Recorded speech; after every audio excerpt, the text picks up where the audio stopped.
This is an example of how you can hang up the phone, but the phone call is Will still be there. still there. If the person, so if I called you, you know, but you hang up the phone, I have the phone still open, you know.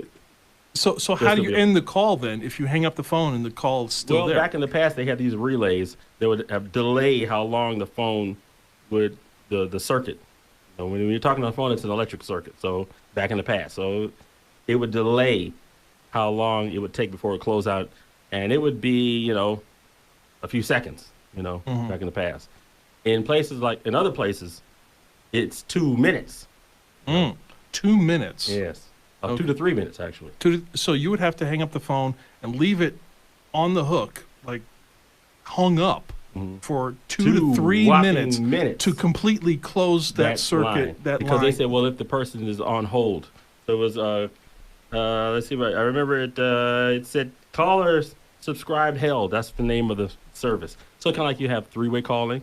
You would have, you know, voicemail. Well, caller subscribe held was one of the services that, you know, right in the early stages of three-way calling and putting people on hold. Right. They were pretty much types of ways that you can hit the hook in the receiver. If you hit the receiver, it would put the first caller on hold, and it would allow you to make a second phone call. If that call goes through, you can hit the receiver again, and then you're back to the first person. You hit one more time, and then now you're at 3 people.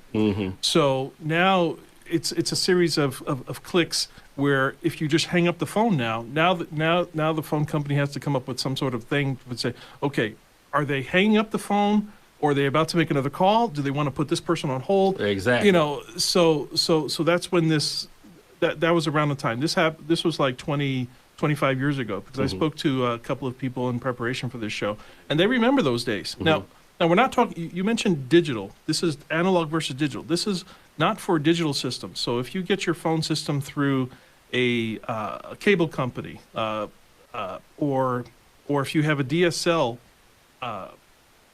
box in your house with a phone jack in it, and that's how you talk on your phone, this doesn't really apply.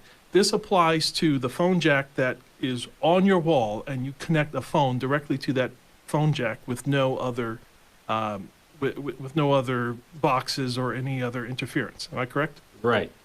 And so this goes back to, you know, like you said, quite a long time ago. Most people have what you said, digital phones, where they're plugging it into some kind of a router. So now that your dial tone, you know, you know that, right? Well, that is generating from the box in your house. But before it was from a central office, the CO. So a central office somewhere, and